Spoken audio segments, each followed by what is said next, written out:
Don't you wish people would open your emails, watch your videos, engage with your content, with your marketing, with your product or service?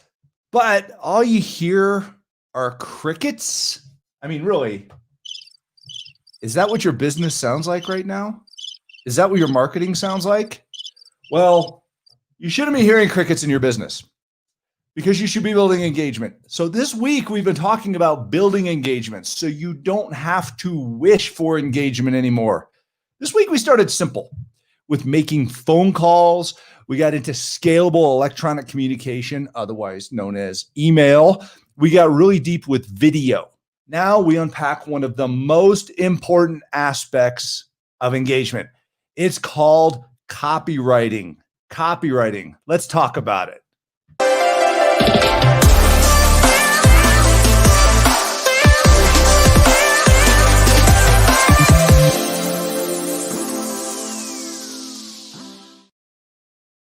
Copywriting. So what do you mean, Adam?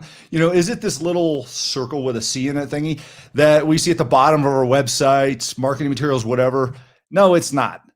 That symbolizes ownership of that content, of those materials. What we're talking about with copywriting is writing copy. So words that strung together, or words that are strung together to get your attention.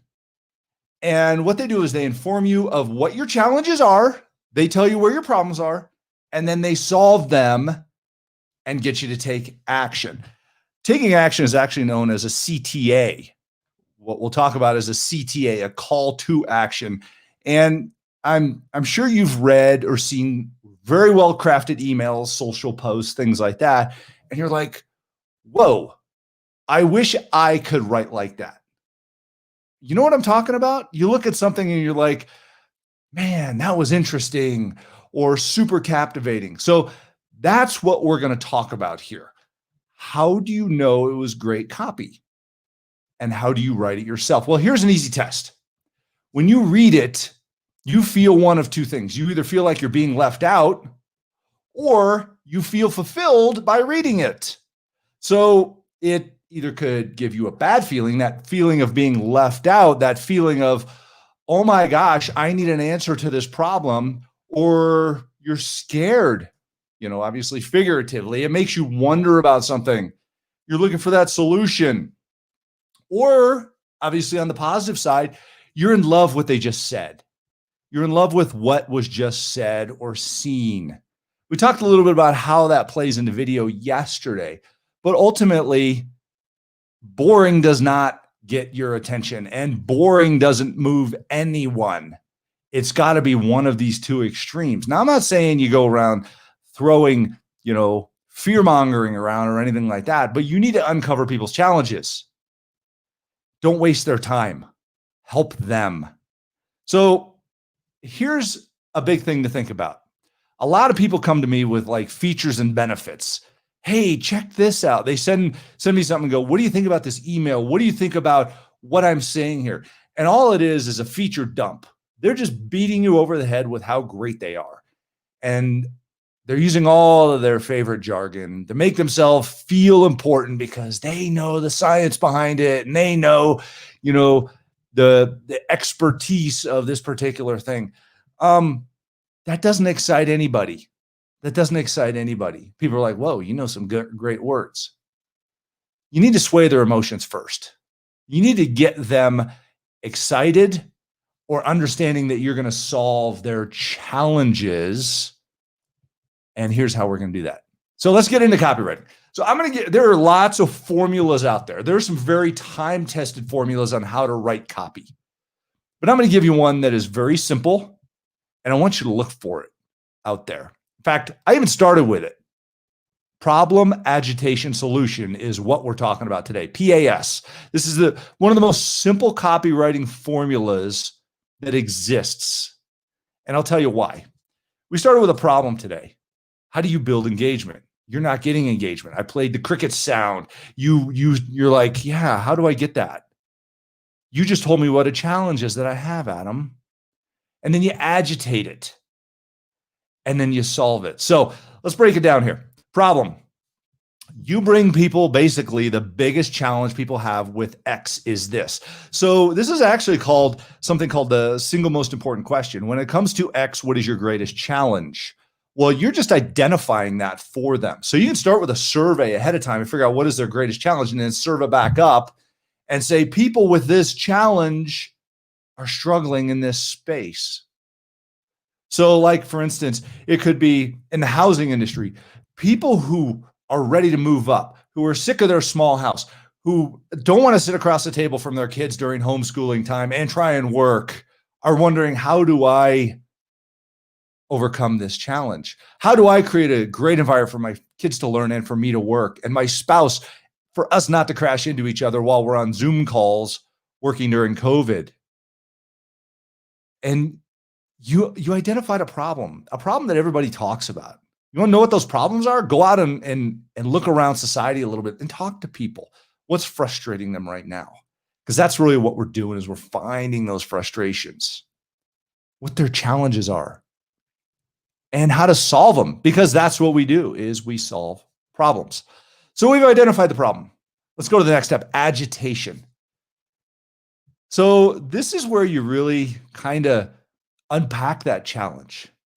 You're not trying to poke the bear here. You're not trying to be kind of a jerk or anything like that about it, but you're trying to really connect with their feelings, because people are frustrated and they kind of want to let that out, but they want to commiserate with somebody on it. So you're kind of commiserating as you're agitating that problem here. You can feel your blood pressure going up as you're talking about this, as you're agitating, as you're getting deeper into the challenge with them. And you're doing that through your copy by telling a story. And remember, we haven't used any jargon. We haven't used any scientific words or anything like that yet. All we're doing is we're connecting through a story, the story of their life. Or maybe the story is that you're telling a story of somebody else going through this that they can relate to.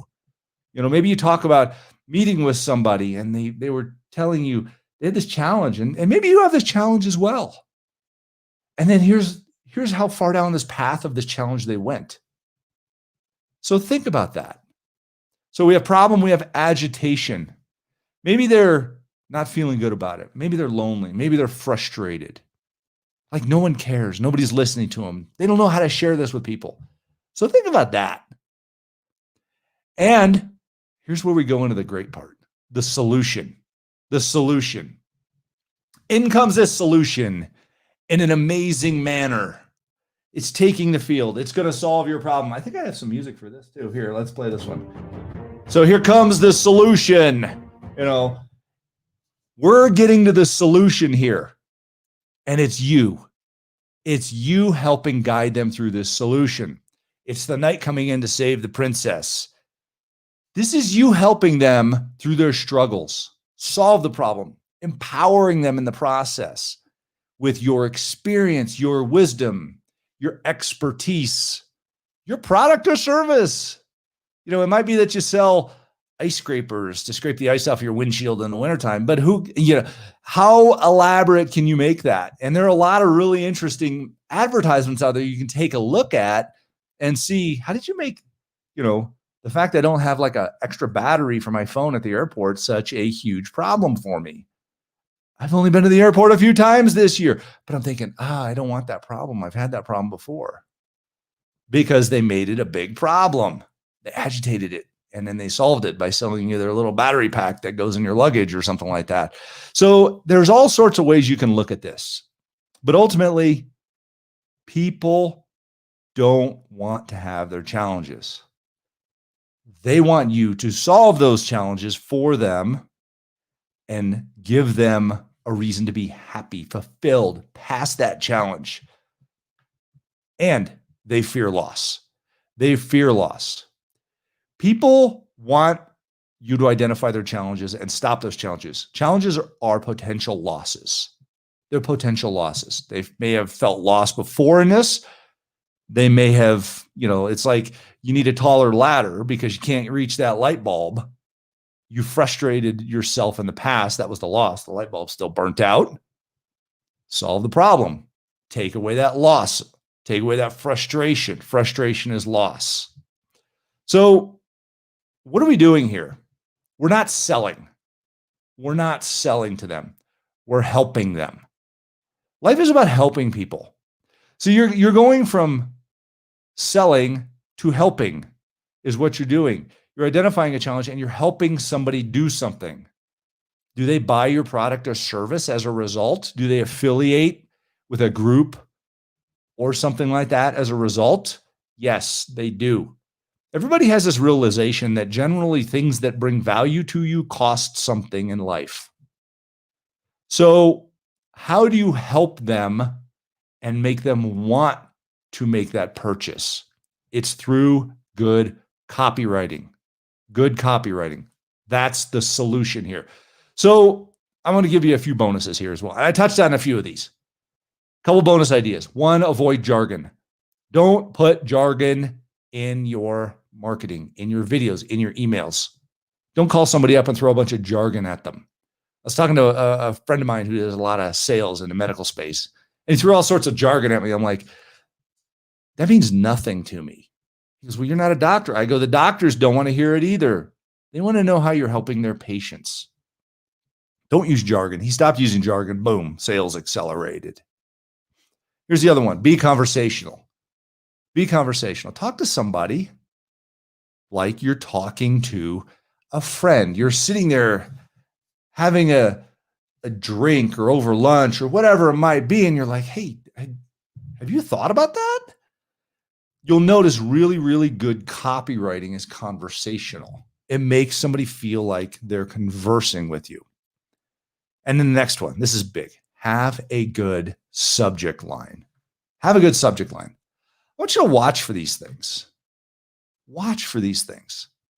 So don't skip the framework when you're trying to put out information. Break down the framework. It's simple. 3 complete ideas. The challenge or the problem, the agitation, how does it get worse for people, and the solution, how do they get out of it? So take a look at what you're doing. If you have copy that is doing great, don't get rid of it. Keep using it, but benchmark against it, test against it, change a few little things here and there, tweak a few of these different concepts, and watch how others are doing this. People pay a lot of money to have copy written for them, and watch these infomercials. Watch a short commercial that has a great deal of purchases or activity going on in it. And there's a reason for that. They have a really good problem, they agitate the heck out of it, and they have a really good solution. It might be fun how they do it. It might be super engaging, might be a great story. Bottom line, watch for these things. So this was day 4 in our engagement series. A lot of great business building tips here this week. A lot of great business building tips, but we do have one day left, day 5. So what's in store for you tomorrow on day 5 in this engagement series? Here's a hint, has to do with what I'm doing now. Should we be going live streaming on social media? What are the benefits to that? How do you do it? It's not that challenging. And how do you make it impactful? So we'll talk about that tomorrow. Tune in, same time, same place. I'll see you guys soon. Thanks for all you do. Love you guys. Be safe, be well, be strong. Take it easy. Bye.